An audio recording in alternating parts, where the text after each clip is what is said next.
Hello नमस्कार students बेटा। अब हम chapter motion in a plane करने जा रहे हैं।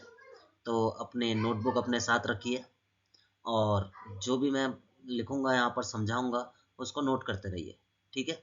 और कोशिश करिए कि एक बार में समझ जाओ और नहीं समझ में आया तो फिर से रिपीट करके देखो। ठीक है। लेकिन एक एक पॉइंट को अच्छे से समझना है। चलिए तो हम स्टार्ट करते हैं फ्रॉम द स्केलर पार्ट। ठीक है। फर्स्ट देखो इस चैप्टर में है क्या, motion in a plane. Plane means आपके पास अब स्ट्रेट नहीं है, अब प्लेन है। प्लेन मींस अब आपके पास एक्स एक्सिस भी है और वाई एक्सिस भी है, दोनों एक्सिस के बीच में मोशन होगा। अब ऐसे मोशन को हम पढ़ने वाले हैं। ठीक है। तो मोशन इन अ प्लेन, तो यहाँ पर अब एंगल भी आएंगे। अगर आप एक्स एक्सिस से निकालोगे तो थीटा को कैलकुलेट करोगे, राइट। तो अब y से निकालोगे तो 90 से माइनस कर देंगे। ठीक है।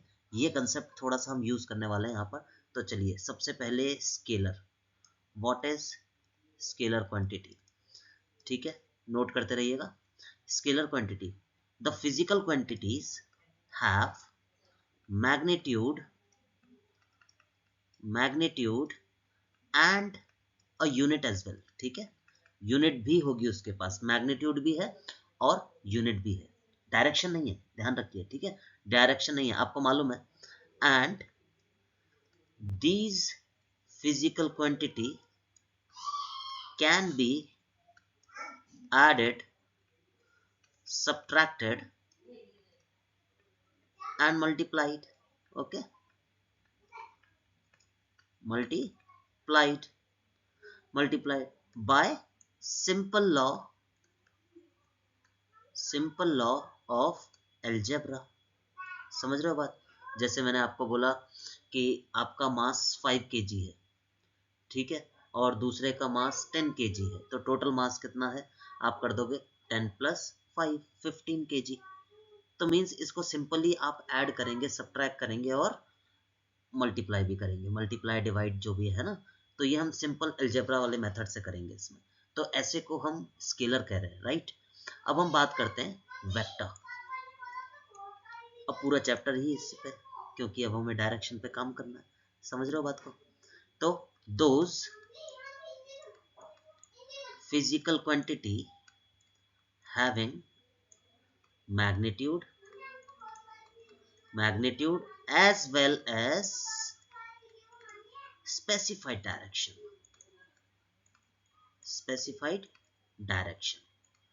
तो उसके पास मैग्नीट्यूड भी है और साथ में एक स्पेसिफिक डायरेक्शन है, किस तरफ चल रहा है वो, साउथ नॉर्थ या उन दोनों के बीच में, मींस डायरेक्शन है उसके पास। ठीक है।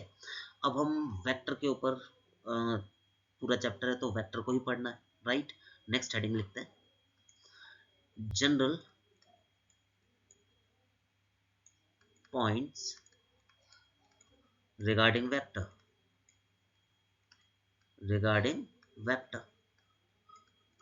अब जनरल पॉइंट्स अब हम देख लेते हैं कि वेक्टर को हम कैसे रिप्रेजेंट करेंगे और उसको कैसे एंगल से कंपेयर करेंगे।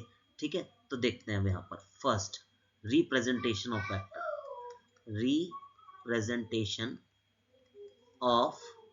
Vector first.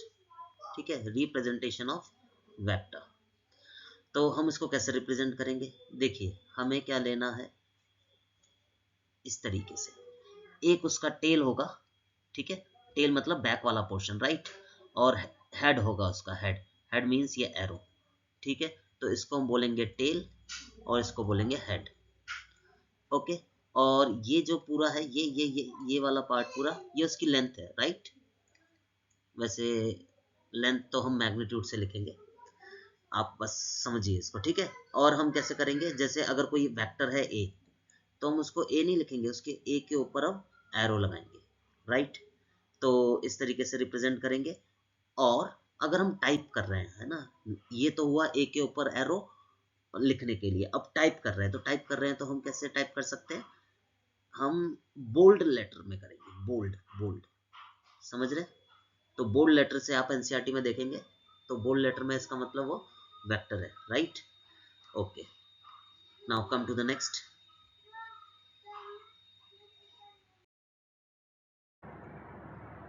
अब बेटा देखिए, अब अपना नेक्स्ट है सेकेंड वाला, एंगल रिप्रेजेंटेड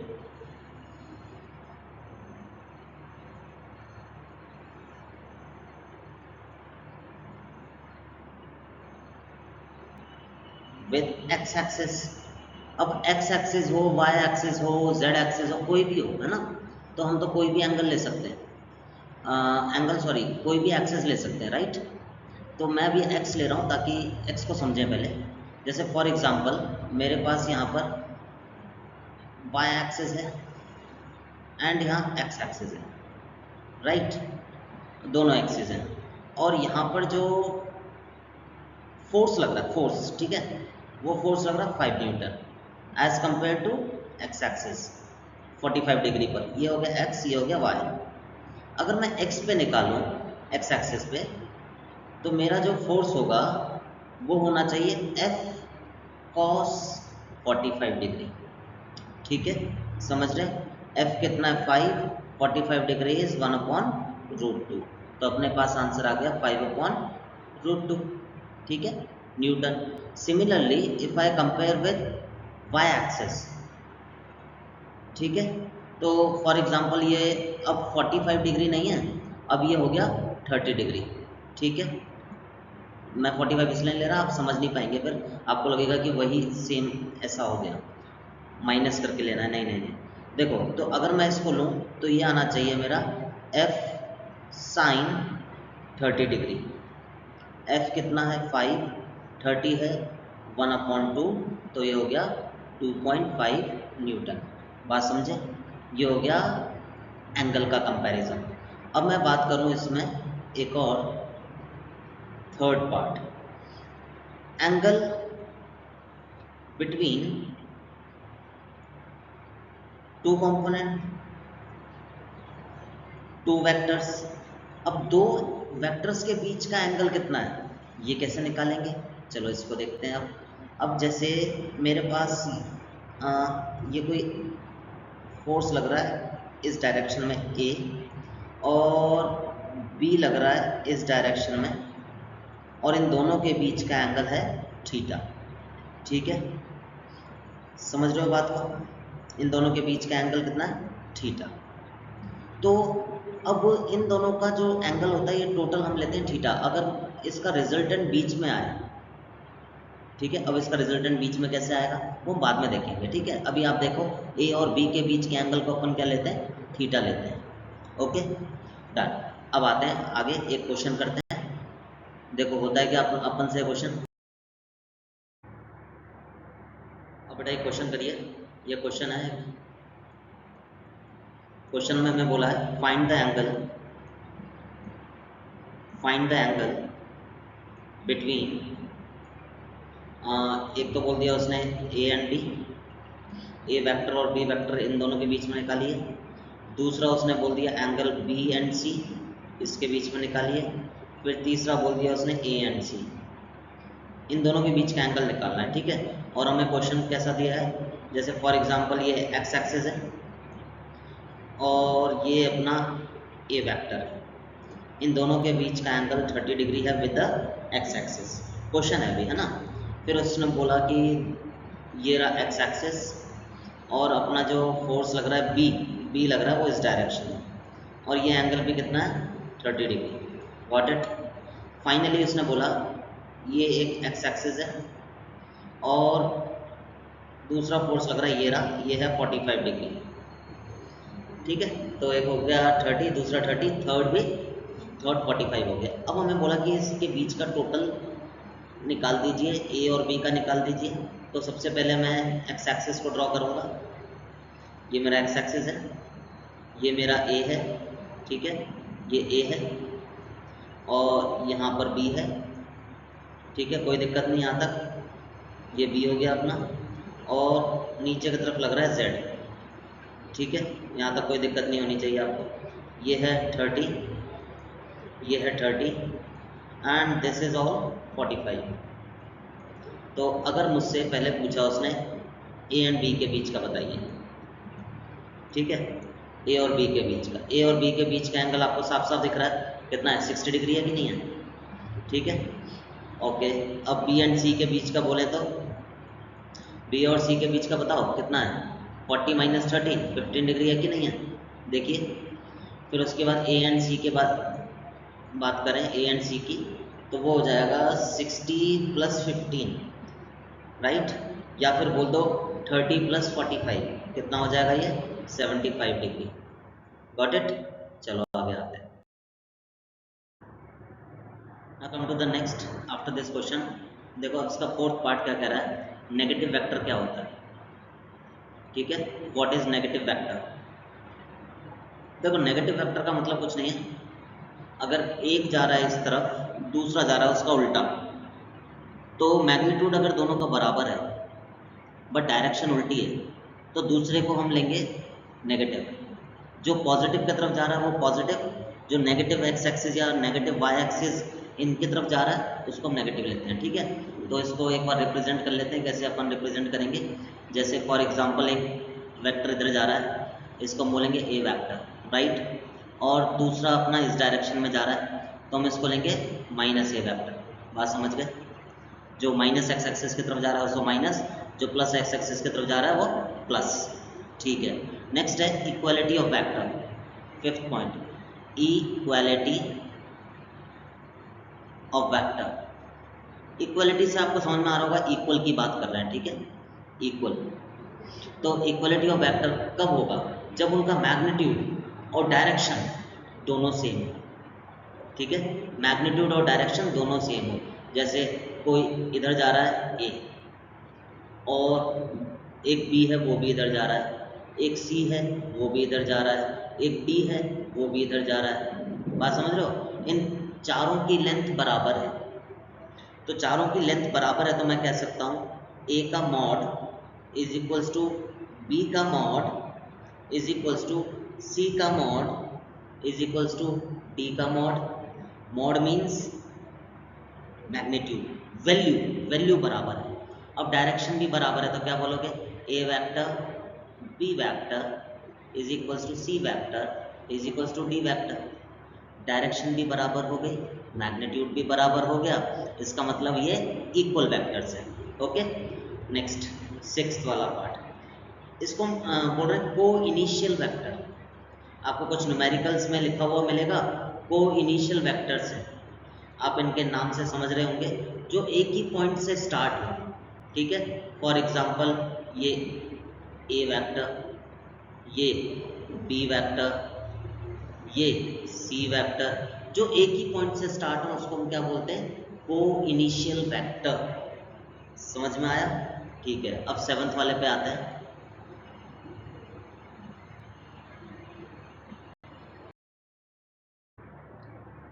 अब है बेटा को प्लेनर वेक्टर, ठीक है। क्या है, को प्लेनर वेक्टर। को प्लेनर वेक्टर मीन्स जो एक ही प्लेन में लाई कर रहे हैं, क्या, जो एक ही प्लेन में लाई कर रहे हैं। तो जैसे मैंने बोला एक्स वाई प्लेन पे काम कर रहा है, दूसरा अपना एक्स वाई प्लेन पे काम कर रहा है, तीसरा भी एक्स वाई पर, तो सबके सब एक ही प्लेन में है, तो उसको हम क्या बोलेंगे, को प्लेनर। तो इसको लिख लेते हैं अपन यहाँ पर, if they lie on the same plane or are parallel to the same plane। देखो या तो उसी प्लेन पे लाई कर रहे हो या उस प्लेन के पैरेलल हो, तो हम उसको उस प्लेन के अंदर मान सकते हैं। क्यों, पैरेलल का मतलब क्या है, पैरेलल का मीन्स एंगल फिक्स है, सेम है, तो सेम है तो डायरेक्शन सेम होगी, डायरेक्शन सेम होगी तो सेम प्लेन पे कह सकते हैं आप। Okay, got it. तो अब हम इन वेक्टर्स को ऐड भी कर सकते हैं, सब्ट्रैक्ट भी कर सकते हैं, मल्टीप्लाई भी कर सकते हैं। तो पहले हम मल्टीप्लिकेशन और डिवीजन देख लें, ठीक है। मल्टीप्लिकेशन ऑफ वेक्टर, देखो मल्टीप्लिकेशन मैं कह रहा हूं तो मैं डिवीजन की बात नहीं कर रहा, क्योंकि डिवीजन मल्टीप्लिकेशन का ही पार्ट होता है। फॉर एग्जाम्पल मैंने बोला 2 से मल्टीप्लाई कर दो, 2 से डिवाइड कर दो। 2 से मल्टीप्लाई कर रहे हो तो आप 2 से डायरेक्टली कर दोगे। अब मैं बोला 2 से डिवाइड करो, तो मैं इसको ये भी तो कह सकता हूँ 1/2 से मल्टीप्लाई कर दो, 1/2 से मल्टीप्लाई कर दो। इसका मतलब डिवीजन मल्टीपल का ही पार्ट है, राइट। वो फ्रैक्शन से मल्टीप्लाई करना डिवीजन होता है। तो हम एक चीज़ देखें, जैसे मेरे को एक चीज़ दे रखी है उन्होंने, मेरे पास कोई वेक्टर है, एक्स वेक्टर है कोई, ठीक है, एक एक्स वेक्टर है which is equals to lambda times of Y vector, ठीक है। एक एक्स वेक्टर है, वो वाई के लैम्डा टाइम्स ज़्यादा है उससे, तो मैं एक चीज़ कह सकता हूँ, यहाँ पर कह सकता हूँ lambda times in same direction, same direction of A, ये नहीं, अपन ने यहाँ पर क्या लिया, वाई लिया है बेटा, है ना, तो हम इसको लेंगे वाई। तो मतलब ये जो x है अपना, ये जो x है वो लैम्डा टाइम्स ऑफ y है और डायरेक्शन सेम है, ठीक है। यहीं पर ही मैं दूसरी बात कर दूं कि मेरा जो x वेक्टर है वो minus lambda times of y है। इसका मतलब lambda times opposite to y, समझ गए। तो माइनस क्या बता रहा है, उसकी डायरेक्शन उल्टी है ना। तो जैसे अगर मैं आपसे कोई क्वेश्चन दूं, जैसे मैं यहाँ पर क्वेश्चन दूं, एक क्वेश्चन लिखिए, समझने की कोशिश करिएगा क्वेश्चन क्या कह रहा है। जैसे क्वेश्चन में मेरे को दे दिया किसी भी ऑब्जेक्ट का मास है 3 kg, ठीक है, 3 kg मास है और उसका जो एक्सेलरेशन है वो 3 मीटर पर सेकंड स्क्वायर है, राइट। और वो किस तरफ है, वो ईस्ट के तरफ है, मतलब एक्स एक्सिस के पॉजिटिव के तरफ जा रहा है, ठीक है। और सेकंड में मेरे को कह दिया उसने कि एक्सेलरेशन ऑपोजिट है, ठीक है, एक्सेलरेशन ऑपोजिट है। तो मैं कह देता हूँ a is equals to -4 metre per second square, minus मतलब उसमें एक्सेलरेशन उल्टा है, जिस तरफ मोशन हो रहा है उसका। तो अगर मैं इसका आंसर निकालूं, ठीक है, जैसे इसको मैंने ले लिया ईस्ट के तरफ, इसको मैंने ले लिया वेस्ट के तरफ, ठीक है, ये ईस्ट की तरफ हो गया, वो वेस्ट की तरफ हो गया। अब मैं इसका फोर्स निकालूं, F is equals to m into A, तो 3 3 जा 9 आएगा, ठीक है, 9 न्यूटन हो गया। बट ये 9 न्यूटन जो आया वो पॉजिटिव में आया, तो मैं क्या कहूँगा, टूवर्ड्स ईस्ट। फोर्स के डायरेक्शन क्या है, ईस्ट की तरफ, ठीक है। और यहाँ पर करें F is equals to M A, M कितना है 3 और ए कितना -4, तो ये हो जाएगा 4 3 जा -12 न्यूटन। अब ये माइनस आ रहा है, माइनस मतलब उल्टी डायरेक्शन में, तो ये किस तरफ हो गया, एक्सेलरेशन अगर माइनस है तो ये फोर्स भी अपना वेस्ट डायरेक्शन में हो गया कि नहीं हो गया, ठीक है। तो माइनस साइन क्या बता रहा है, ऑपोजिट, ठीक है, ऑपोजिट, ठीक है। तो अब दो पार्ट हम करते हैं, एक ट्रायंगुलर लॉ और एक पैरेललोग्राम, दोनों इंपॉर्टेंट है, दोनों के अच्छे से समझिएगा। देखिए बेटा, अब हमने जनरल रिप्रेजेंटेशन तो पढ़ लिया कि कैसे हम वेक्टर्स को कैसे हम इसको रिप्रेजेंट करेंगे, क्या को इनिशियल वेक्टर क्या होगा, को प्लेनर वेक्टर क्या होगा, ठीक है, ये सारी चीज़ें हमने देख ली, एंगल कैसे कंपेयर करेंगे। अब ये सारी चीज़ें जनरल रिप्रेजेंटेशन डन। अब हम बात करेंगे इसको ऐड कैसे करेंगे, इसको सब्ट्रैक्ट कैसे करेंगे, ठीक है। तो नेक्स्ट हेडिंग डालते हैं, laws of addition and subtraction of vectors, ठीक है, ऑफ वेक्टर्स। तो ये अपनी हेडिंग है। अब इसमें सबसे पहला जो हम पार्ट करने वाले हैं वो करेंगे polygon law, polygon law of addition, polygon law. अब देखो पॉलीगन लॉ की बात कर रहे हैं, जैसे हमें यहाँ पर कुछ वेक्टर दे रखे हैं, जैसे ए वेक्टर है वो इधर जा रहा है, अब कोई बी वेक्टर है, बी वेक्टर कहीं इधर जा रहा है, कोई सी वेक्टर है, सी वेक्टर कहीं इधर जा रहा है, ठीक है। तो सबसे पहले मेरा काम क्या रहेगा, जैसे ये 3 वेक्टर ही दे रखे हैं हमें, इसके अलावा कोई नहीं। तो पहले आप देखो ए की डायरेक्शन कहाँ है, इधर, बी की डायरेक्शन कहाँ है, कहीं इधर,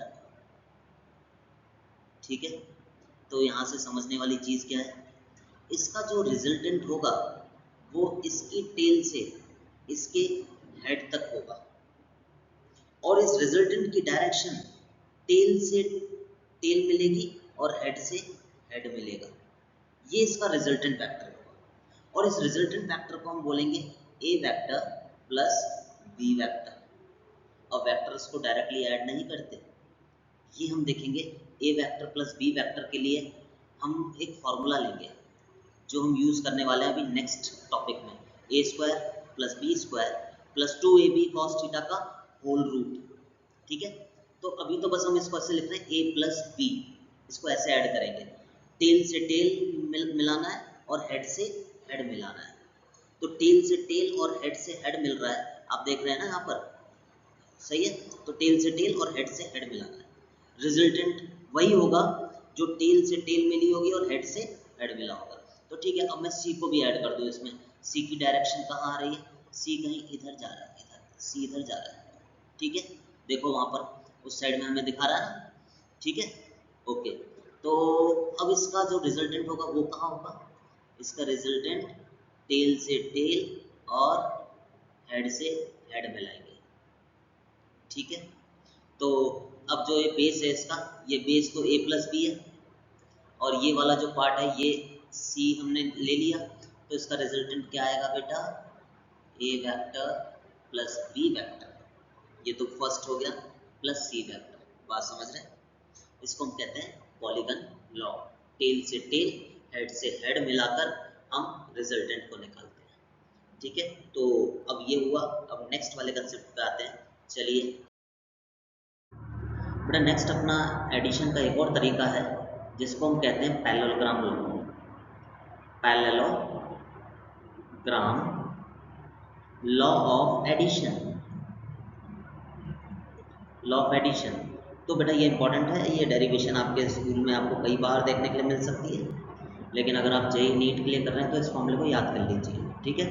डेरिवेशन फिर ज़्यादा काम की नहीं है, बट डेरिवेशन देखनी पड़ेगी तभी तो कंसेप्ट दिमाग में बैठेगा, राइट। तो देखो, जैसे यहाँ पर एक वेक्टर है ए वेक्टर, ठीक, यहाँ पर है कोई बी वेक्टर। अब बोल रहा है इसका रिजल्टेंट को निकाल दीजिए। तो रिजल्टेंट जो होगा बच्चे, वो कहीं इसके बीच में ही लाया कर रहा होगा, समझ रहे हो बात को, वो कहीं इसके बीच में ही होगा। तो अगर इसके बीच में होगा तो इसको कैलकुलेट कैसे करें, ये एंगल मान लेते हैं, ये है अल्फा। जो एक्स एक्सिस के साथ एंगल होता है उसको लेते हैं अल्फा, और जो ऊपर बी के साथ जो एंगल बनेगा उसको बीटा लेंगे। पहले मैं अल्फा को लेके चल लूँ, है ना। अब ये लॉ है बेटा पैरेललोग्राम लॉ, तो इसको मेरे को पैरेललोग्राम बनाना पड़ेगा। तो मैं इसको पैरेललोग्राम बना दूँ ऐसे कुछ, opposite sides parallel and magnitude बराबर होता है पैरेललोग्राम में, हमें मालूम है। तो अब इसमें ऐसा क्या करें कि इसको कैलकुलेट कर पाएँ। तो मैं एक छोटा सा दिमाग लगा रहा हूँ कि अगर मैं यहाँ से और यहाँ पर एक छोटा सा ट्रायंगल ले लूँ, ठीक है, और ए और बी के बीच का एंगल आपको पता है थीटा होता है, ठीक है, थीटा होता है, अभी हमने किया जनरल रिप्रेजेंटेशन में, ठीक है। तो ये वाला एंगल क्या होगा बेटा, ये एंगल भी तो थीटा होगा थीटा, बिल्कुल। तो अगर ये बी है तो ये भी बी होगा, अगर ये बी है तो नीचे वाला क्या होगा, बी कॉस थीटा। कोई दिक्कत है क्या, समझ रहे हो ना। अब ये 90 डिग्री बन गया। तो अब इसको लेबल कर देते हैं, है ना। ये हो गया जैसे ए, ये हो गया मेरे पास, ये वाला बी ले लेते हैं ना, ये वाला बी, ये वाला सी, और ये वाला डी, और ये वाला ई ले लेते हैं, ठीक है। तो अब मैंने इसको लेबलिंग तो कर दी, ये थोड़ा बी सही से कर देते हैं, दिख नहीं रहा, इसको कलर भी बदल देते हैं, ये बी है, ठीक है। तो सबसे पहले मैं ले लूँ ए डी ई ट्रायंगल को ले लूँ, ठीक है। कौन सा ट्रायंगल लिया, in triangle A D E, ठीक है, ए डी ई, इस ट्रायंगल को अगर ले लूँ तो पाइथागोरस थ्योरम लगाया जा सकता है, इसमें लगा सकते हैं। तो मैं कहता हूँ A D is equals to root A E square plus D E square, समझ रहे हो बात को।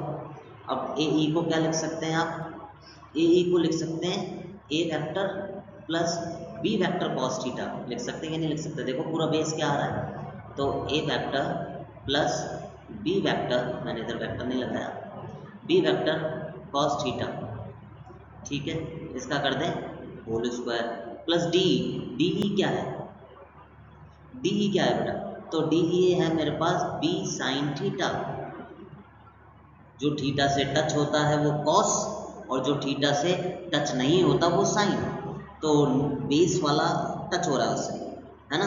तो देखो आप यहाँ पर इस बी का जो एंगल थीटा है उसके नीचे वाले को कॉस ले रहे हैं और वर्टिकल वाले को साइन ले रहे हैं, क्योंकि थीटा को जो टच करेगा वो कॉस और जो टच नहीं करेगा वो साइन, ठीक है। तो इसको अब लिख लें यहाँ पर पूरा, तो आ गया मेरे पास B vector sine theta whole square का रूट। अब नेक्स्ट स्टेप में इसको खोलना होगा, अब ये a प्लस बी का होल स्क्वायर है, तो मैं इसको लिख सकता हूँ A square plus B square plus 2ab,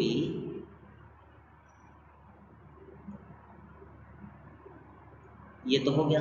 अब इसको तो डायरेक्टली ओपन कर सकते हैं, ये तो सिंपल है ना।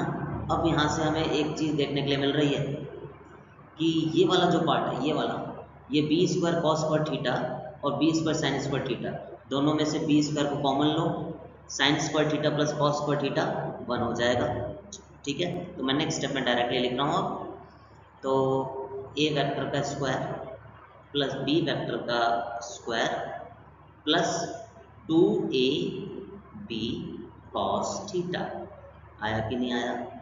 तो अगर आप रिजल्टेंट निकालना चाहते हैं जो कि ए डी है अपने पास, वो अपन आसानी से निकाल सकते हैं, ठीक है, समझ में आया? ये तो हो गया, ये तो हो गया magnitude of the resultant vector, resultant vector का मैग्नीट्यूड हो गया। अब हमें वो बोलेगा रिजल्टेंट की डायरेक्शन क्या है, डायरेक्शन, डायरेक्शन कैसे निकालोगे? वो भी सिंपल है, हम ले लेते हैं tan अल्फा, ठीक है। अब ये ट्रायंगल है अपने पास, अब tan थीटा क्या होता है, परपेंडिकुलर अपॉन बेस, तो परपेंडिकुलर क्या अपने पास b साइन थीटा परपेंडिकुलर, और बेस क्या अपने पास a plus B cos theta, है कि नहीं?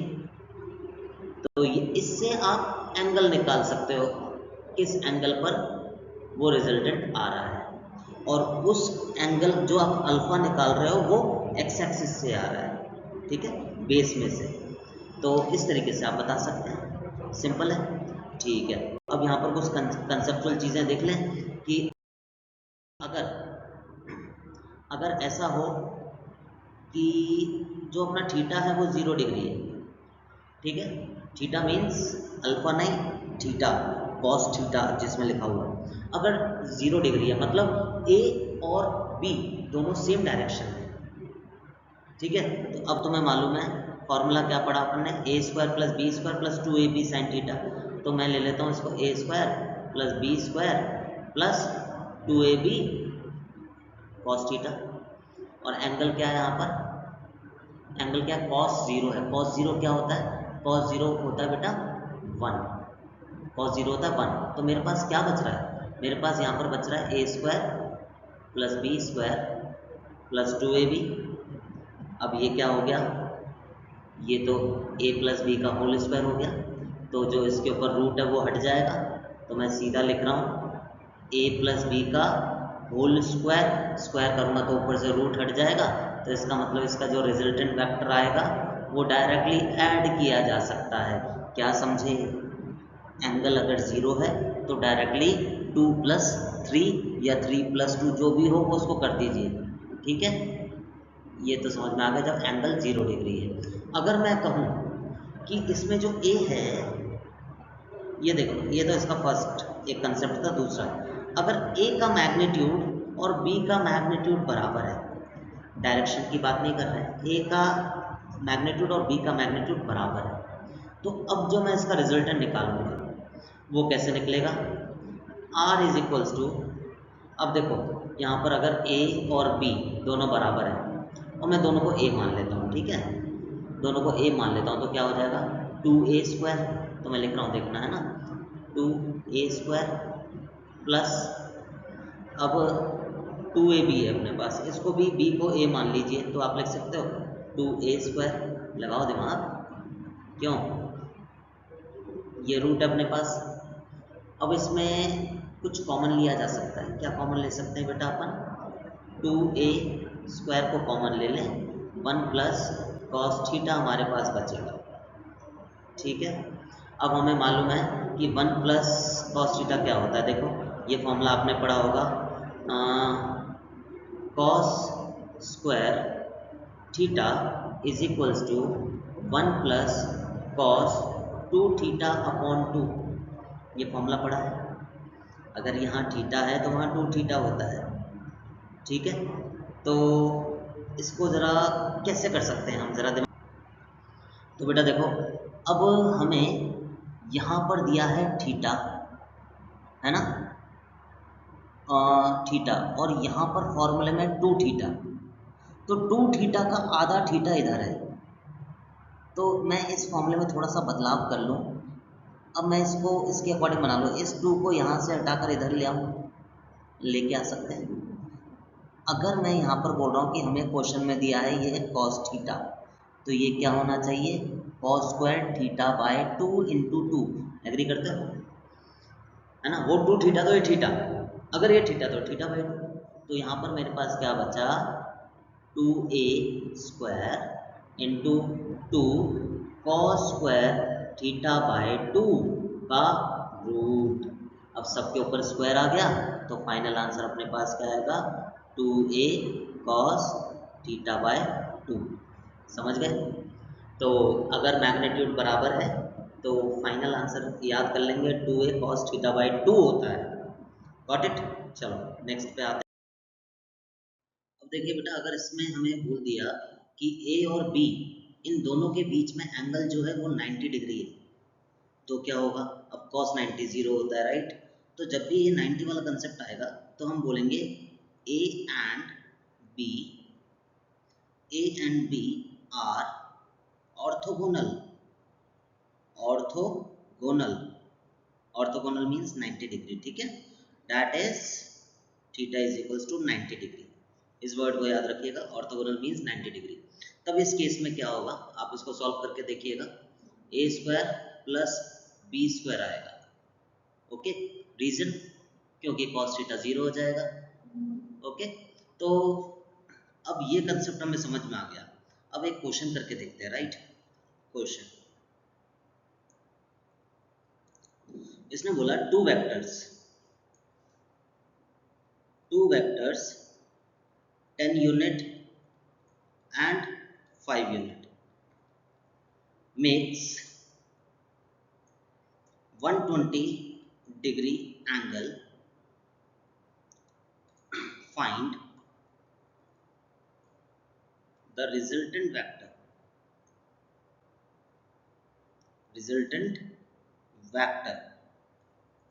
with 10 यूनिट, ठीक है। 10 यूनिट के कंपैरिजन में हमें रिजल्टेंट वेक्टर निकालना है और इसका एंगल भी निकालेंगे। एंगल किससे निकालना है, 10 से, ठीक है। 10 जो यूनिट है इससे एंगल कितना बना रहा है वो बताना है हमें। तो देखिए, अगर मैं इसका सॉल्यूशन करूं तो अब मेरे पास ए वेक्टर जो है वो है 10 और बी वेक्टर जो है वो है मेरे पास 5 यूनिट, और हमें निकालना है कि आपस में कितना एंगल बना रहे हैं। तो अब हमें पैरेललोग्राम लॉ लगाएं, तो मैं कह सकता हूँ a प्लस बी वेक्टर, ठीक है, इन दोनों की वैल्यू निकाल रहे हैं तो मॉड ले रहे हैं, तो ये क्या आ जाएगा, a² plus b² plus 2ab cos theta, सही है, ये फॉर्मूला है अपने पास। अब a² है 10² 5² plus 2 into 10 into 5 cos 120 degree, right, ठीक है। अब फर्दर अगर हम इसे सॉल्व करें, cos 120 डिग्री की वैल्यू होती है -1/2, अगर हम इसको फर्दर सॉल्व करें तो हमें जो आंसर मिलेगा वो मिलेगा 5√3 यूनिट्स, ठीक है। तो ये तो हो गया मैग्नीट्यूड। अब हमें डायरेक्शन निकालना है, तो डायरेक्शन जब भी निकालते हैं तो कैसे निकालते हैं बेटा? ठीक है, टेन अल्फा करके निकालेंगे। ठीक है, क्योंकि टेन के साथ जो एंगल वो है वो अल्फा ही होगा। अब ये होगा बी साइन थीटा अपॉन ए प्लस बी कॉस थीटा। सही। अगर हम इसको सॉल्व करें तो अपने पास आएगा 5 sine 120 upon 10 plus 5 cos 120 degree. ठीक है, कॉस 120 की वैल्यू आपको मालूम है -1/2 और साइन 120 की वैल्यू होती है √3। तो हम इसको फर्दर सॉल्व करेंगे तो हमें आंसर मिलेगा 5√3 अपॉन, तो फाइनल आंसर मिल गया हमें 1/√3। तो अब आपको मालूम है 10√3 कब होता है? जब अल्फा अपना 30 डिग्री हो। ठीक है, तो ये आ गया अपना एंगल भी आ गया। Got it? चलो नेक्स्ट क्वेश्चन एक बार ट्राई करते हैं। बेटा एक क्वेश्चन और अपने पास, इस क्वेश्चन को और करते हैं एक बार। इसने बोला two vectors of equal magnitude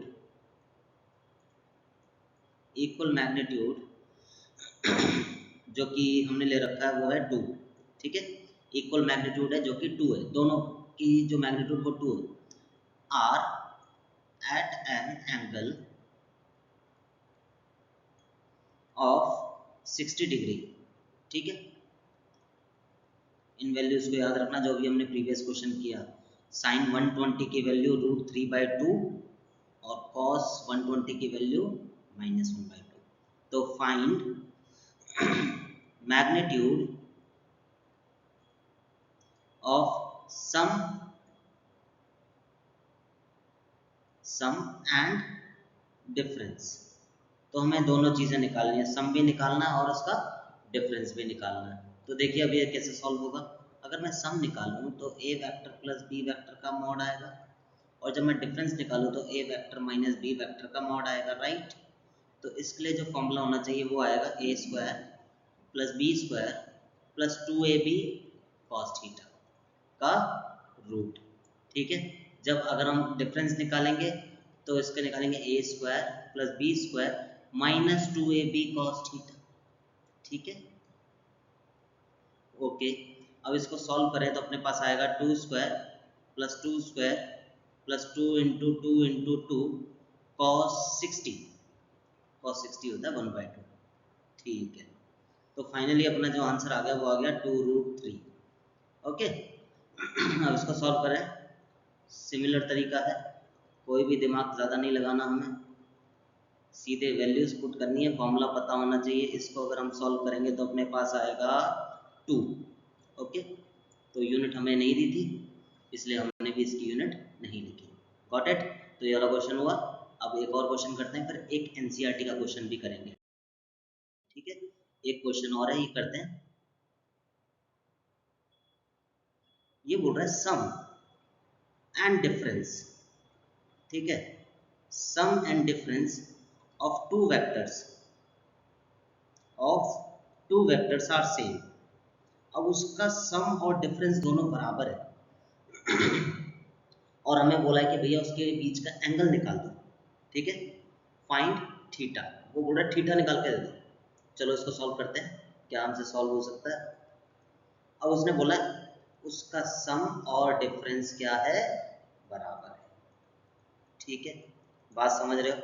अब मैं इसके लिए फॉर्मूला लगाऊं तो a² plus b² plus 2ab cos theta, minus के लिए लगाएं तो plus b² minus 2ab cos theta. ये वेक्टर है सारे, तो ऊपर वेक्टर का सिंबल लगाना ना भूलिए। अब इसके ऊपर रूट है, यहाँ पर इसके ऊपर भी रूट है, तो मैं क्या करूँ, स्क्वायरिंग बोथ द साइड कर दें, फिर हमारे पास क्या बचेगा, स्क्वायरिंग बोथ द साइड। तो इनके ऊपर से रूट हट जाएगा। ठीक है, रूट हट जाएगा तो हमारे पास बचेगा a² plus b² plus 2ab cos theta, और यहाँ पर भी a² plus B square minus 2ab cos theta. अब देखो यहाँ पर देखें, ए स्क्वायर से ए स्क्वायर गया, बी स्क्वायर से बी स्क्वायर गया, और इस वाले पार्ट को इधर ले आते हैं और इसके साथ ऐड कर देते हैं। ऐड करेंगे तो बेटा मेरे को क्या मिलेगा, 4ab cos थीटा, ठीक है, इक्वल्स टू 0। तो मैं यहाँ से कह सकता हूँ 4ab इक्वल्स टू 0, या फिर कह सकता हूँ cos theta is equals to 0। अगर cos को 0 ले रहा हूँ तो मैं क्या लिख सकता हूँ इसको, cos theta is equals to cos pi by 2। 0 की वैल्यू कब होती है, 90 पे, therefore theta is equals to pi by 2। Angle निकल गया, समझ में आया। अगर दोनों का सम और डिफरेंस बराबर है तो एंगल उनके बीच में क्या होना चाहिए, 90 डिग्री। ओके बेटा देखिए एक और क्वेश्चन है अपने पास। इसने बोला कि sum of two unit vector, sum of two unit vectors is a unit, ठीक है। Okay, calculate angle between them, हमें उसके बीच में एंगल निकालना है, ठीक है। अब हमें एंगल निकालना है तो उसने बोला है sum of two unit vector is a unit. दो यूनिट वेक्टर हैं, दो डायरेक्शन वेक्टर हैं, जिसका सम तुम कर रहे हो तो वो 1 आ रहा है, 1 यूनिट मीन्स 1। तो मैं लिख सकता हूं यहाँ पर कि जैसे a प्लस बी है, इसका जो रिजल्टेंट है, ठीक है, अगर मैं इन दोनों को ऐड कर दूं तो मैं कह सकता हूँ A square plus B square plus 2ab cos theta, कोई दिक्कत नहीं आता, सही है। और इसके ऊपर मेरे को क्या लगाना पड़ेगा, रूट लगाना पड़ेगा। और उसने क्या बोला यहाँ पर, sum of two unit vectors, unit means इनकी वैल्यू 1 है, square 1 square plus 2 into 1 cos theta. और इसका रिजल्ट क्या है, इसका रिजल्ट भी तो यूनिट है, तो ये 1 नहीं हो जाएगा, है ना, 1 हो जाएगा। इसको फर्दर सॉल्व कर ले तो अपने पास क्या आने वाला है, देखें 1 स्क्वायर इज 1, 1 स्क्वायर इज 1, तो 1 प्लस 1 इज 2। तो मैं लिख सकता हूँ 2 प्लस 2 cos थीटा, और यहाँ पर रूट है, इसका रूट हटा दे, स्क्वायरिंग बोथ द साइड कर दे, तो इसका 1 स्क्वायर हो जाएगा, ठीक है। 1 का स्क्वायर क्या होता है, 1 होता है। चलो एक काम करते हैं, अब इस 2 को इधर लेके जाते हैं तो क्या हो जाएगा, -1 is equals to 2 cos theta. अब 2 को इधर लेके जाइए तो क्या हो जाएगा, cos theta is equals to -1/2। क्या समझ में आया, देयरफॉर थीटा इज 120 डिग्री, ठीक है। ओके, वन मोर क्वेश्चन,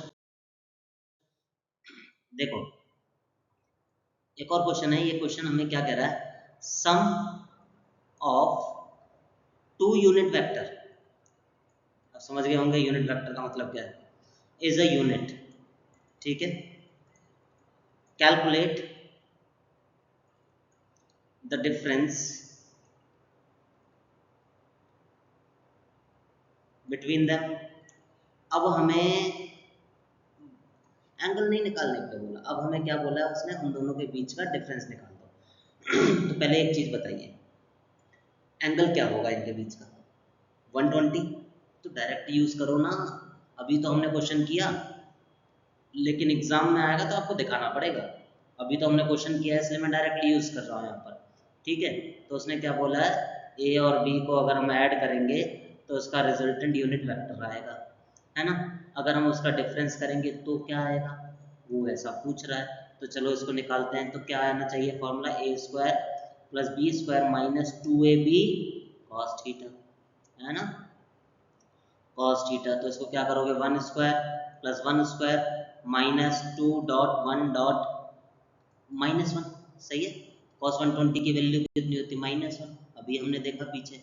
इसको हम सॉल्व करेंगे तो अपने पास आएगा 1 प्लस 1 2, और ये 2 से 2 जाएगा, प्लस हो जाएगा, ये आ जाएगा √3। समझ में आया। चलिए अब एक एनसीईआरटी का क्वेश्चन करते हैं। तो बेटा अब ये क्वेश्चन है, ये क्वेश्चन कह रहा है हमें, rain is falling vertically with a speed of 35 meter per second. बारिश गिर रही है नीचे की तरफ, ठीक है। Wind start blowing after some time with a speed of 12 meter per second in east to west direction, ठीक है। ईस्ट से वेस्ट की तरफ हवा जा रही है। In which direction should a boy waiting at a bus stop hold his umbrella. चलो तो इसको देखते हैं। पहले तो हम ईस्ट वेस्ट नॉर्थ साउथ बना लें। अगर मैं ईस्ट इधर लूँ तो नॉर्थ इधर लेंगे, वेस्ट इधर, साउथ इधर। अब उसने बोला है जो बारिश है वो बारिश डाउनवर्ड है, ठीक है। डाउनवर्ड है इसका मतलब ये नहीं साउथ, साउथ या तो राइट या लेफ्ट या फ्रंट या बैक में होता है, डाउन में और अप में कोई डायरेक्शन नहीं है, ठीक है। तो नीचे की तरफ क्या है, रेनफॉल, और बारिश किस तरफ जा रही है, ईस्ट टू वेस्ट, सॉरी हवा, विंड। तो वी डब्ल्यू हो गया अपने पास ये, V W is 12 meter per second, ये गिवन है, और रेनफॉल हमें दे रखा है 35 मीटर पर सेकेंड। अब उसने बोला उसका रिजल्टेंट निकाल दीजिए, किस तरफ उसको अम्ब्रेला को होल्ड करना चाहिए। इसका रिजल्टेंट कहीं नहीं आया, यहाँ पर आएगा, ठीक है। अब अगर मैं बोलूँ उसका एंगल ये है थीटा, ठीक है। अब ये एंगल क्या है, थीटा। तो अब हमें इसको कैलकुलेट करना है, कैसे करें। आप देखो दोनों के बीच में एंगल कितना है, 90 डिग्री, सही है, 90 है ना, वेलोसिटी है, वेलोसिटी वेक्टर है, तो हम इसका वेक्टर पैरेललोग्राम से कर सकते हैं, बिल्कुल। अब दोनों के बीच में 90 डिग्री एंगल है, और 90 degree means orthogonal, orthogonal means cos 90 zero होगा यहाँ पर, तो सीधे आप लगा सकते हैं ए स्क्वायर प्लस बी स्क्वायर, तो लगाइए। तो अगर हम रिजल्टेंट निकालें तो वो आएगा अपने पास सॉरी क्या आएगा अपने पास रिजल्टेंट, वी डब्ल्यू का स्क्वायर प्लस वी आर का स्क्वायर, ये क्या है हमारे पास 12 का स्क्वायर और 35 का स्क्वायर, ठीक है। अब अगर हम इसको फर्दर सॉल्व करें तो हमारे पास जो आंसर आएगा वो आएगा 37 मीटर पर सेकेंड, ठीक है। तो ये तो हो गया resultant, velocity of velocity of rain. अब उस पर्सन को कैसा दिखेगा और कैसा लगेगा, 37 मीटर पर सेकेंड की स्पीड से गिर रही है, क्योंकि उसमें थोड़ी सी विंड की स्पीड भी आ गई है ना। अब हम इसका एंगल निकालते हैं, एंगल कैसे निकालते हैं बेटा, ठीक है टेन थीटा करके निकालते हैं। यहाँ से टेन थीटा क्या, परपेंडिकुलर अपॉन बेस, तो इसमें परपेंडिकुलर क्या है, वी डब्ल्यू, बेस क्या है, वी आर, जिसको एंगल टच करता है वो बेस होता है, जिसको एंगल टच नहीं करता वो परपेंडिकुलर होता है। तो क्या होगा 12 अपॉन 35, इसको अगर हम सॉल्व करें तो हमारे पास आएगा 0.343। तो अब देखो आपको एग्जाम में यहाँ पर छोड़ देना है इसको, क्योंकि वहाँ पर हमारे पास वैल्यू निकालने के लिए होगा तो है नहीं, ठीक है। तो हम यहाँ पर छोड़ देंगे, बट एनसीईआरटी में आप देखेंगे इसको 19 डिग्री दिया है, तो इसको देख के कंफ्यूज मत होइएगा, समझ रहे हैं। तो यहाँ पर हम अपने आंसर को लेफ्ट कर सकते हैं, तो finally answer is this, okay got it. तो देखिए बेटा अपने हमें समझ में आ गया कि एडिशन कैसे करना है, सब्ट्रैक्शन कैसे करना है। अब सवाल है कि हमें मल्टीप्लिकेशन कैसे करना है, तो नेक्स्ट हेडिंग डालिए मल्टीप्लिकेशन ऑफ वेक्टर। और मल्टीप्लिकेशन बेटा यहाँ पर दो टाइप के हैं, एक तो है डॉट प्रोडक्ट और एक है क्रॉस प्रोडक्ट। तो अभी हमें यहाँ पर डॉट प्रोडक्ट पढ़ना है, डॉट प्रोडक्ट का दूसरा नाम स्केलर प्रोडक्ट भी है, ठीक है। तो हम यहाँ पर आते हैं मल्टीप्लिकेशन ऑफ वेक्टर्स, और अभी हमें कौन सा प्रोडक्ट पढ़ना है, डॉट प्रोडक्ट, ठीक है। तो हमें क्या पढ़ना है, dot product. Dot product means scalar product भी होता है इसका नाम, ठीक है, स्केलर प्रोडक्ट। अब देखिए इसको स्केलर प्रोडक्ट क्यों कहते हैं, क्योंकि ये वो कंसेप्ट है कि जब हम किसी दो का प्रोडक्ट कर रहे हैं तो हमें डायरेक्शन लेस क्वांटिटी मिले, जब ऐसा होता है तो हम उसको डॉट प्रोडक्ट कहते हैं।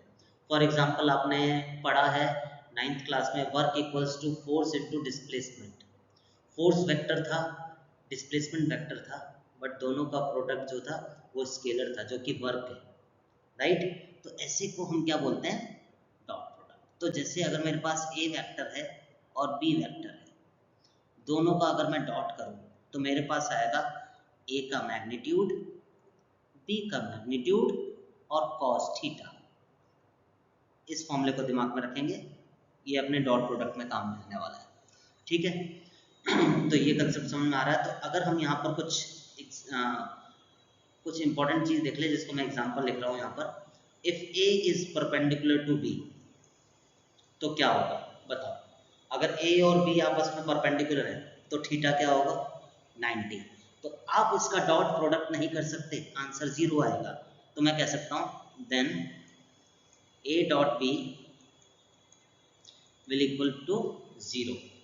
ठीक है, अब इसमें एक और कंसेप्ट देख लेते हैं। अगर मैं कह रहा हूं कि भैया ए डॉट बी करूं मैं या बी डॉट ए करूं, तो क्या ये दोनों इक्वल होंगे? हाँ, ये इक्वल होंगे, क्योंकि ये स्केलर प्रोडक्ट है और स्केलर प्रोडक्ट के पास डायरेक्शन नहीं होती। तो यहाँ पर हमें डायरेक्शन का लेना देना नहीं है, तो आप ए को बी से करो या बी को ए से मल्टीप्लाई करो, कोई दिक्कत नहीं।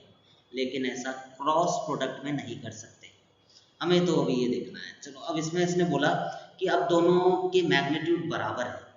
ठीक है, उसने क्या बोला, ए का मॉड और बी का मॉड आपस में बराबर है, जिसको हम ए मान लेते हैं। ठीक है, तो क्या होगा, तो अपने पास जो आंसर आएगा क्या आने वाला है, वो ए स्क्वायर आएगा, राइट।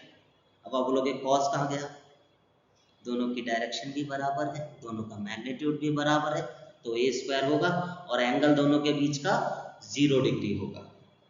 ठीक है, अगर डायरेक्शन बराबर है तो एंगल क्या होगा 0, और कॉस 0 क्या होता है 1, तो हमें सीधे ए स्क्वायर मिलेगा। Got it.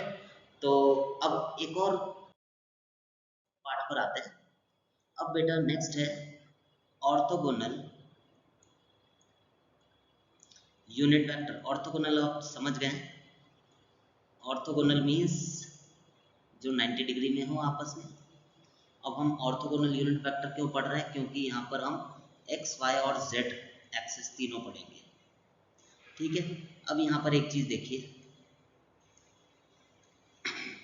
अब जो भी चीज हमारे एक्स एक्सिस पे लाया करेगी, ठीक है, कहाँ पर एक्स पर, तो जो एक्स पे लाया करेगी हम उसको बोलेंगे सेंटर से, अगर वो इधर तक मूव किया तो हम उसको आई कैप से डिनोट करेंगे। आई कैप हमें बताएगा कि उसकी डायरेक्शन किस तरफ है, एक्स एक्सिस की तरफ, और जो भी वाई के तरफ मूव करेगा उसको हम बोलेंगे जे कैप। ठीक है, और जो जेड की तरफ होगा उसको हम बोलेंगे के कैप। समझ रहे हो बात को, है ना। जैसे अगर मैं यहाँ पर कोई एग्जाम्पल उठाऊं, एग्जाम्पल कि हमें भैया ए वेक्टर दे रखा है, जैसे 2i plus 5j plus 3k। ठीक है, ये दे रखा है, i का मतलब 2 है एक्स एक्सिस की तरफ, y की तरफ 5 और z की तरफ 3, और कोई इसका बोले भैया इसका मैग्नीट्यूड निकाल दो। ठीक है, क्या निकाल दो, इसका मैग्नीट्यूड। तो इसका मैग्नीट्यूड निकालने की कोशिश करें, तो मैग्नीट्यूड ऑफ ए, इसको निकालते हैं तो क्या आना चाहिए हमारे पास, मैग्नीट्यूड कैसे निकलता है बेटा, बीच में एंगल 90 डिग्री, तो कॉस नहीं होता, तो आएगा A square plus B square. Okay, अब 3 है यहाँ पर तो प्लस सी स्क्वायर और आ जाएगा। तो आप कैसे लिखोगे, 2 square plus 5 square plus 3 square, तो कितना गया 4 प्लस 25 प्लस 9। अब ये कितना बैठता है, 9 और 4 13, कुछ 38 के अराउंड आएगा। तो इस तरीके से हम किसी का मैग्नीट्यूड भी निकाल सकते हैं। ऑर्थोगोनल यूनिट वेक्टर का मतलब समझ में आया, जब तीनों आपस में 90 डिग्री पर हो तो इसका जो मैग्नीट्यूड निकलता है उसमें कॉस नहीं आता, क्योंकि कॉस 90 0 हो जाता है। Okay, come to the next. अब देखिए एक क्वेश्चन और है अपने पास, इस क्वेश्चन को भी देख लेते हैं जरा। ये हमें कह रहा है find a unit vector, find a unit vector in the direction of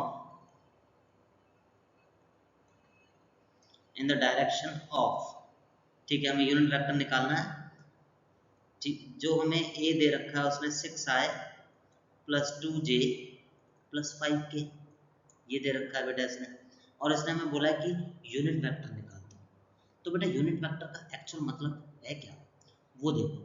जैसे यूनिट वेक्टर को हम डिनोट करते हैं, ये डायरेक्शन वेक्टर से भी इसको डिनोट करते हैं। ठीक है, इसका फॉर्मूला होता है वेक्टर अपॉन मोड, समझ रहे हो। तो बेटा हम इसको इस तरीके से भी डिनोट करते हैं, क्यों करते हैं, अब देखो जैसे ऊपर वाला वेक्टर है, वेक्टर के पास मैग्नीट्यूड भी है, डायरेक्शन भी है, और ए मॉड इसके पास सिर्फ क्या है, मैग्नीट्यूड है ना, मैग्नीट्यूड। तो मैग्नीट्यूड से मैग्नीट्यूड तो कट जाएगा, अपने पास क्या बचेगा बेटा, डायरेक्शन बचेगी। तो ये है क्या, ये डायरेक्शन वेक्टर है। कंसेप्ट समझ रहे हो? तो जब भी तुम्हें कोई यूनिट वेक्टर निकालना है, मीन्स डायरेक्शन वेक्टर निकालना है, तो वेक्टर अपॉन मैग्नीट्यूड कर दो उसका, तो आंसर आ जाएगा। चलो इसको करते हैं। ए वेक्टर है I cap plus, sorry 6i plus 2j plus 5k। अब ये मॉड कैसे निकालता है, अभी हमने देखा था कि सबका स्क्वायर कर दो और रूट लगा दीजिए। ठीक है, इसको फर्दर अगर हम सॉल्व करेंगे तो ये आएगा हमारे पास 25 प्लस 4 प्लस 36, ये आना चाहिए हमारे पास, ये बेटा अपने पास आएगा लगभग, तो हम इसको लिख सकते हैं, ये अप्रोक्सीमेटली हमारे पास आना चाहिए 6 इज 36, 2 2 जा 4 और 5 5 जा 25। इसको ऐड करें तो हमारे पास 5 प्लस 4 6 प्लस 4 10 15 3 4 5 6 65 आ रहा है। ठीक है, तो मैं इसको लिख सकता हूँ 6/65 root I plus 2/√65 J plus 5/√65 K. आया बेटा समझ में? तो इस तरीके से हम यूनिट वेक्टर भी निकाल सकते हैं। Okay, got it? तो यहाँ पर अपना मल्टीप्लिकेशन वाला हुआ। अब एक एग्जांपल और उठाते हैं।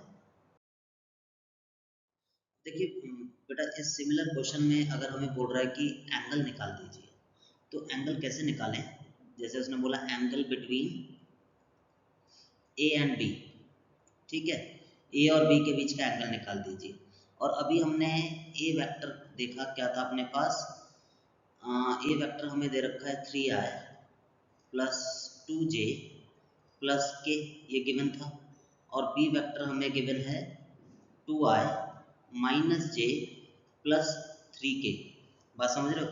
अब उसने बोला एंगल निकालो, तो एंगल कैसे निकालें? एंगल तो हमें मालूम है कि A dot B is equals to A का मॉड बी का मॉड कॉस थीटा, यही होता है। अब ए का मॉड निकालें तो कैसे निकालोगे? 3 3 जा 9, 2 2 जा 4, 1 1 जा 1। ठीक है, कितना आया ये 9 प्लस 10 प्लस 14 रूट, राइट। इसका अगर मॉड निकालें तो क्या आएगा हमारे पास बेटा? मॉड निकाल रहे हैं, 2 2 जा 4, 1 1 जा 1, 3 3 जा 9, ये भी √14 आ गया। ठीक है, अब मैं इन दोनों पार्ट को उसके इसके डिनोमिनेटर में लेके जाऊँ तो मेरे को क्या मिलेगा? देखो 3i प्लस 2j प्लस के डॉट 2i माइनस जे प्लस 3k, ठीक है, होल अपॉन √14 इंटू √14। अभी हमने इनका डॉट भी किया था, तो इनका डॉट किया था तो अपने पास क्या आया था, 3 2 जा 6, ठीक है, 2 1 जा 2 माइनस 2 होगा और प्लस 4, तो कितना हुआ है हमारे पास 10, 10 माइनस 2 इज 8, तो 8/14 अपने पास आएगा। √14 14 होगा ना, तो कितना आएगा 8/14। इसको फर्दर कट करें तो 4/7। ठीक है, समझ गए बात को बेटा? तो इतना तो समझ में आ रहा है। हाँ बेटा, एक गड़बड़ हो गई यहाँ पर, मैंने देखा 3 1 जा 3 होना चाहिए, मैंने यहाँ पर 4 लिखा है। इसको कट करके सही करते हैं, पहले जो गड़बड़ हुआ उसको सही करते हैं फटाफट, ऐसे गड़बड़ एक्सेप्ट नहीं करी जाएगी। ठीक है, 6 माइनस 2 प्लस 3 1 जा 3, ये होगा अपने पास 9 माइनस 2 इज 7/14, दैट इज 1/2। तो cos थीटा 1/2 है, तो इसका मीन मतलब थीटा इज 60 डिग्री। समझ में आया बेटा? ये अपना वेक्टर का कंसेप्ट है, बहुत इजी है। इसके जितने क्वेश्चंस करो उतना कम है, क्योंकि कंसेप्ट इसकी ब्रॉड है बहुत ज़्यादा। तो ये हमने कवर करने की कोशिश करी, और इसमें सारी चीज़ें हमने जो भी कवर कर सकते थे वो कर ली। अब इसके बाद क्रॉस प्रोडक्ट और है, वो आप रोटेशन में पढ़ेंगे, इसलिए हमने यहाँ पर सिर्फ डॉट प्रोडक्ट देखा। ठीक है, जैसे आपको जैसे फोर्स दे दिया, डिस्प्लेसमेंट दे दिया, है ना, फोर्स आई जे के की फॉर्म में दिया, डिस्प्लेसमेंट आपको आई जे के की फॉर्म में दिया, उसने बोला वर्क निकाल दीजिए। वर्क कैसे निकालोगे, डॉट प्रोडक्ट कर दो कॉस थीटा लगा के, सही है। तो इस तरीके से करना है। चलो यहाँ पर अपना वेक्टर कंप्लीट। अब अपन नेक्स्ट उसमें वीडियो में मोशन इन अ प्लेन में प्रोजेक्टाइल वाला पार्ट कंप्लीट करते हैं, ठीक है। पहले इसको देखिए। Okay bye.